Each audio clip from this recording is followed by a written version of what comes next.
Welcome back to the Self Esteem and Confidence Mindset podcast. Today, I welcome Di to the show where we're going to be talking about confidence, grief, and many, many more things. A really important subject that I like talking about, and I'm glad I've got Di here to talk with me today. So, just a quick introduction to Di, and then we will dive into our conversation. So, Di is an NLP master practitioner, and she's been that since 2004. She then became a grief coach in 2017 after losing her husband. Di now helps people heal the pain of grief by understanding that it is an emotion, not a process, and something that we all do for every loss experience. She busts myths, old beliefs, and addresses guilt, and also helps people stop comparing that keeps them stuck. So, welcome to the show today, Di. Glad to have you on Thank you. today. No, you're very Glad to be welcome. here. No, that's great. So yeah, just what I really wanted to ask you a little bit, like to start off with, is what I kind of just touched on, and you kind of mentioned to me, is the idea of grief being an emotion. You know, not necessarily a process. Yeah, just be really interesting to hear your kind of view on Yeah, that. yeah. I mean, we're brought up to believe it's a process that you go through, but Mm, that implies that there's a start, middle, and an end. So mm, when somebody is triggered by a memory further down the line, that can bring up an emotion that then they say to themselves, I should be over this by now, and mm, have a little battle with themselves, whether they're trying to push it back down again or what's wrong with me because I should. It was years ago, and I should be in a different place. So it's not doing a number on yourself. It's a myth to think that time is a healer. mm, It isn't, and we can talk more about that in a bit. But ultimately, we are taught how to gain things in life, but not what to do when we lose them. And the only experience that most people have is what they are taught by other people.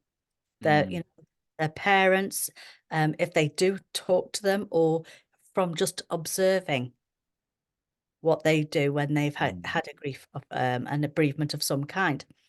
And I think the biggest impact too for me was understanding that grief is something that we do when we have any kind of loss.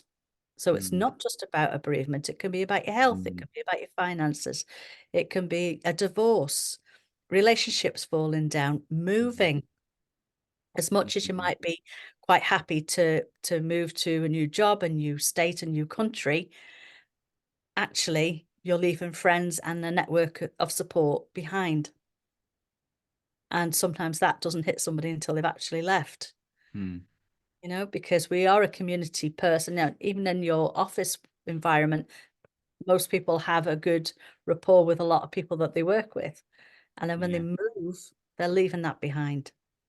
mm, So, getting people to understand that, I think, is important because most people just sort of shrug those feelings off and literally say to themselves, "What's wrong with me?" Well, there's nothing wrong with you. How attached you are to whatever loss it is, it will depend on how much you grieve. mm, And this is where the comparing needs to be looked at, because mm, I can meet another widow and I can empathize with her, but I don't know how she feels about her loss, her relationship. Um, or somebody can look at you and think, well, she's all right. She's getting on with her life now. I'm still struggling. mhm, What's wrong with me? So we're all unique. We're all individuals, and we need to stop the comparing ourselves to other people mm, when literally across the board, not just about grief, but when yeah, you are wanting to improve your life, just do it to yourself. If you're running a race, then make sure that if you want to do that sort of comparing, make sure that you beat your time next time. It doesn't matter. Somebody else can be fit as a flea and they're going faster than you, but that's what we do, isn't it? And then to mm, start doing our number on ourselves. Or what's wrong with me? I'm not good enough. mm, So it's about having conversations to get people to understand. that this grief is an emotion and it will come up. And when it comes up, you've got a choice. Do you deal with it? Do you acknowledge it? Do you have that little weep if you need to? Or just have that feeling of, oh yeah, right, okay. If it's a person, I'm missing you. Or if it's an event that no longer happens in your life, it's gone. You know, it can be an end of a familiar pattern of behavior. Anything you do repeatedly Mm. and that stops, that's an end of a familiar pattern of behavior. Mm. And that's when we identify with loss. Mm. I like what you said about the comparison in general as well, because I've certainly been caught in that, in that pattern like many times, like in grief as well. Like, and I also like what you said about grief, because this is how I always used to think grief is like loss of someone as of a living person, but actually it can be. I remember losing a job, and the intensity, I'd never lost one before, and the intensity and the scarcity and the kind of feelings and the chemicals that were going in my body at that time was just like I was like on this brink of survival. It was just, Yeah. when actually, I had support and resources, but it was just, yeah, I Yeah. certainly experienced that as well. And it was like, oh, well, so and so, like, it wouldn't bother them. And it wasn't the right way to think about it. Now I look back and reflect on it. Yeah. So you're instantly, comparing Mm, yourself. Somebody that is made redundant might get a good payout and it's whoop-de-doo. I can now take that money and start the mm, business I want to do. But sometimes, and I've had clients come to me because they were retiring. mm, And that was a big impact from going from a very high up managerial place, in a hospital to what he thought was going to be nothing. mm. And understanding that he was grieving helped an awful lot. Yeah, it's you can never tell. I find as well from an individual and like on the outside either, like how much it's impacted them. And again, that's also not just with grief, but with like confidence or how someone's feeling inside about themselves. It's like, oh, they're fine, and not necessarily. It's like you said earlier. It's like, oh, that person who's getting on with it might actually be really struggling. You never know, really, do you? When I first lost my husband, Mm, I had an awful lot of people inviting me out, you mm, know, and I felt like I couldn't say no to them because I thought if I said no once, that would mean that they wouldn't ask me again. So mm. I actually kind of Interesting. wore myself out, keep going to keep saying yes to these things until eventually I got sense and sort of said no, I didn't want to do that. But it even though I'm a very outgoing, confident person, and I've kind of got back to where I was now, at that time, for 32 years, I was part of somebody.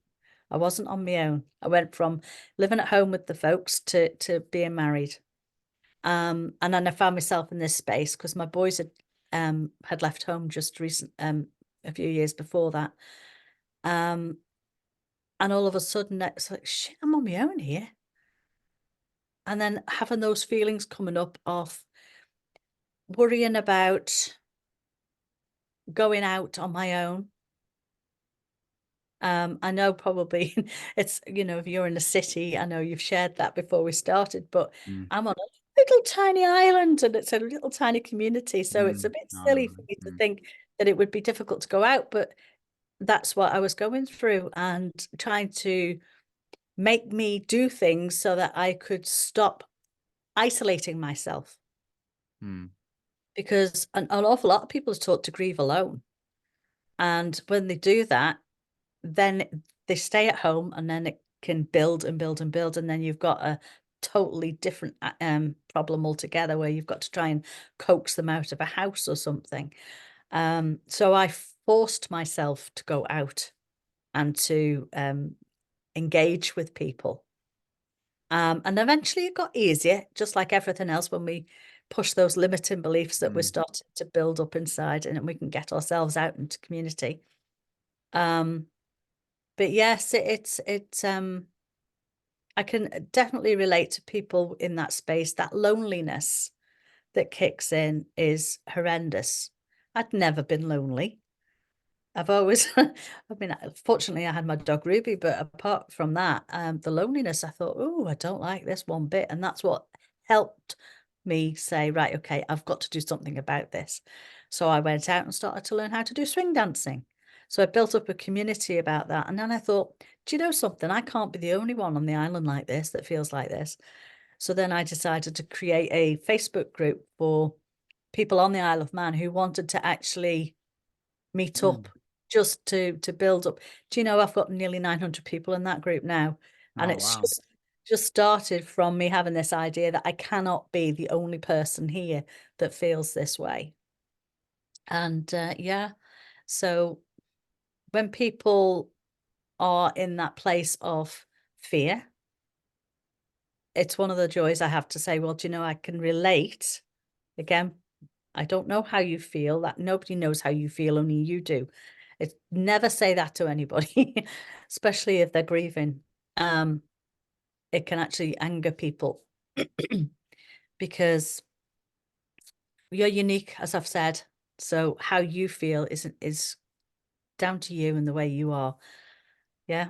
Yeah. So um it's lovely to help coach people through that. Mm. And generally what it is the feelings of guilt. You know, if they've lost somebody that they've loved, I'm still here and they've gone. And what right have I to still be here? Those feelings can come up and all the rest. Well, thank you for being honest. Yeah. But then I say to them, right, okay, the true meaning of guilt is an emotion you should feel if you have murdered somebody. You haven't, you know, but we use it in our society all over the place, you know. You could be guilted in the fact that you haven't been to see your gran, or you know, you haven't finished your meal and there's children that need that food and you should, you know, and this is the way our lives are. So once they understand that, I'll say to them, okay, now you know the true meaning of guilt and how that should be. What's the true feeling underneath? And two things generally pop up, which is sadness or fear. Yeah.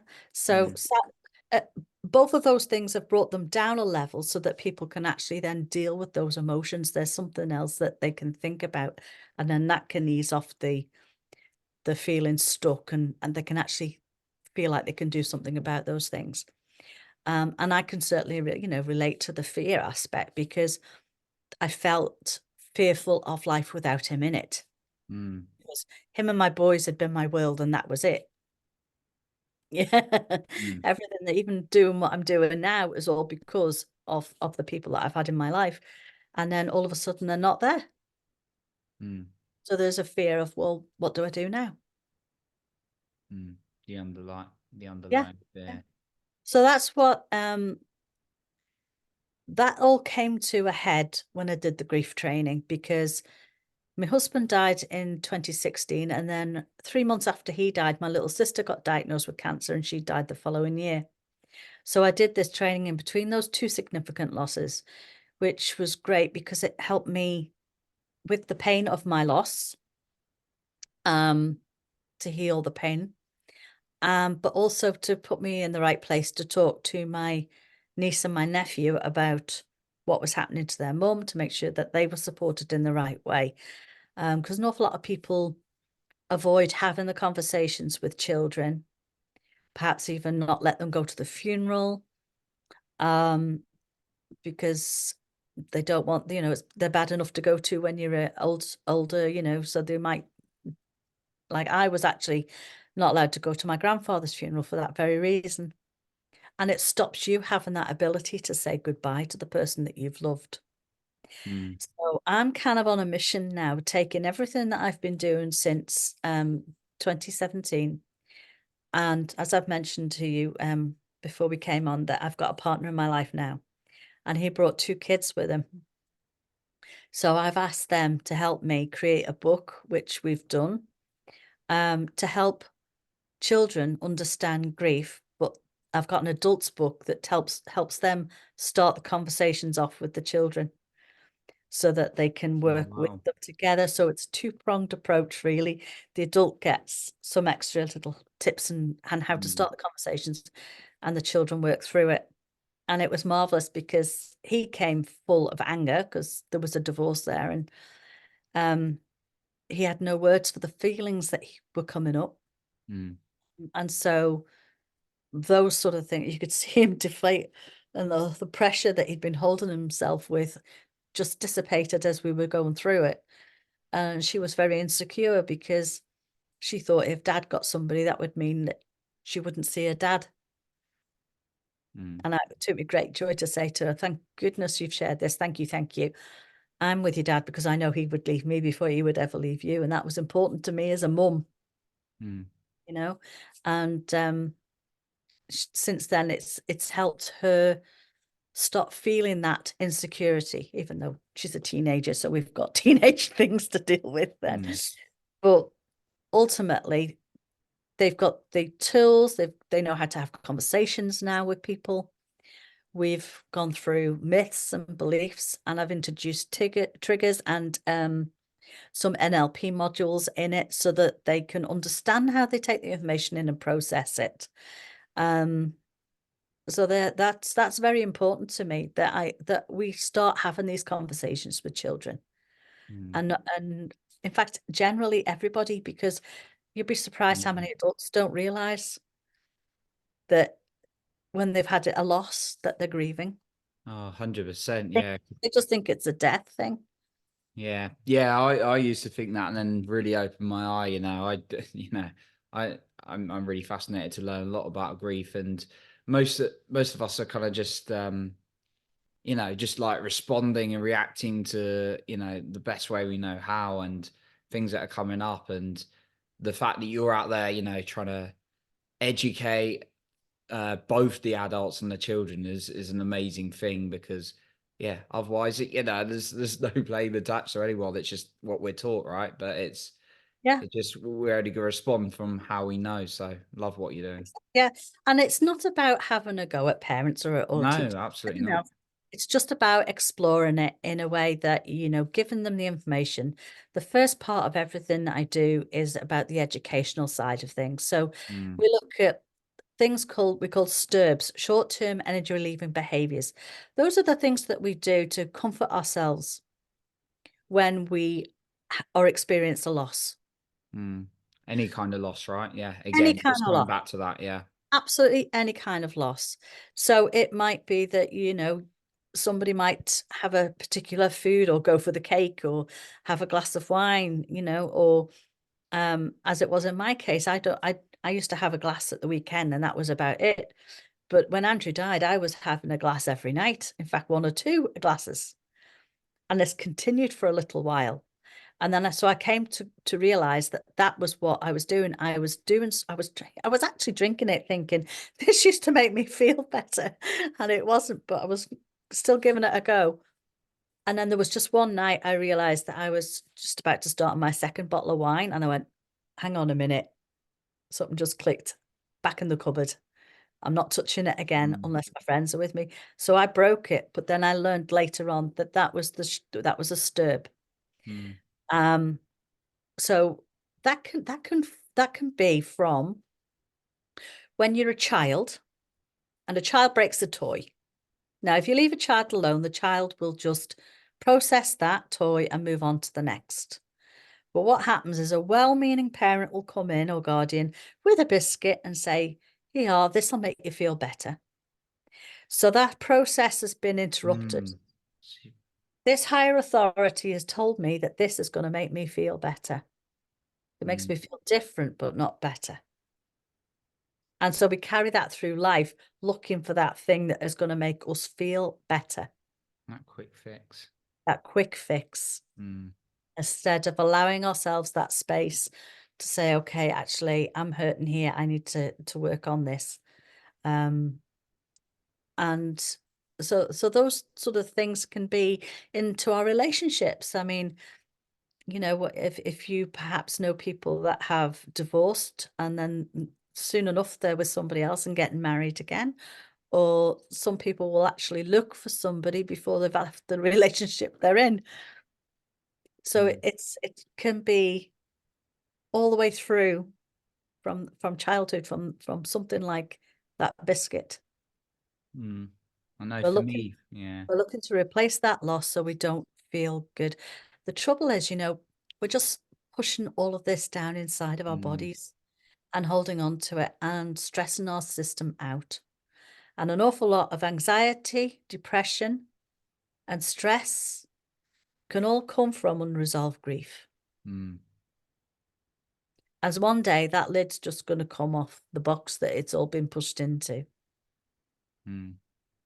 Certainly relate. Yeah, I can certainly relate. I remember I was saying only recently in the last years I've been able to process the loss of my grandma when I was like 7 years old, because I just didn't know how. And then fight for lots of relatives from when I was young, and it was, yeah, when I just like had that release from a kind of a deep spiritual retreat I was on at the time. It was like for my whole body. And yeah, I've done various things to kind of release, but for many years, my kind of coping thing was just going out with the guys every weekend through my 20s, just that kind of like partying, whether it didn't work out with a girl I was dating or whatever. It'd just be like back to the partying, back to the football, back to the, and you had good laugh and stuff, but it was just kind of, I realized that was the coping mechanism, and it was kind of quite a normal looking thing for, a guy in his 20s. But yeah, I realize it's actually a mechanism, so I can certainly relate to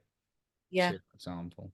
Did you know that, I mean, like the pain that somebody feels when they've lost somebody that they love so much well, for me, it felt like there was a knife sticking in my heart and I couldn't shift it. None of my NLP schools was shifting it at all. And it wasn't until I did this course and finished the program that I felt this energy coming up through my body and it dissipated because it Mm, was horrible. I felt like Andrew was stuck on the other side of it. And that, as that came up and moved, it felt like he moved around this side. mm, Um, because we had one of those relationships where we could communicate and sometimes did we have this conversation out loud type of thing. And that felt worse to me, this pain in my heart. What I would like to share is, did you know that that could be picked up on an ECG machine? oh wow. So it's a real thing. So when people say they're in pain, that they've literally that it's in their heart. Sometimes they might think they're going to have a heart attack, but that's what it is. That pain is real and it can be picked up on an ECG machine. Wow, did not realize that. It's a real so it's not something that's in somebody's head. It's a real thing. Mm, wow. So Di, like, there's so much more we could dive into today, and it's such an important subject, and I know you've got a lot of resources available, and you're doing a lot of work. So yeah, just before we sort of wrap up today, would be great if you could share where the listener could maybe find you, find some of these resources that you do to support people with grief. For sure. Um, that'd be awesome. Right. So my website's www.lifeafterlossiom.com. And Hmm. on there you'll find the list of programs that I do, and you'll be able to book a call with me if you wish to. Yeah, All my calls that I take are complimentary for the first session that we have together. So even if it's just that you need a powerful call to help you, just cope with whatever it is you're going through right now, I'm happy to jump on and have that with you. yeah, Um, so there's a few little booklets going up there soon. I'm working with one of your previous guests, Rada, to put a few more yeah. on. We're doing grief and how it affects the gut. Um, we've done one of those because it was one of the things I didn't want to eat when I lost Andrew. I just didn't Mm, want to eat. I went completely off food. But I knew enough that I needed to look after myself. So we've kind of come together to explain what's happening in the body when cool. people are Great. struggling. Love Mhm. that. Amazing. Yeah, we'll be sure to link all that up. I'm glad you're working with RADA on that. Um, Brilliant. So yeah, Di, a massive thank you for coming on today. Really appreciate all your openness, all your shares, and all your golden nuggets you've shared today. Thank you very much for having me, Johnny. Very welcome. So that concludes our episode for today. And remember, you are in control of your own self-esteem and confidence.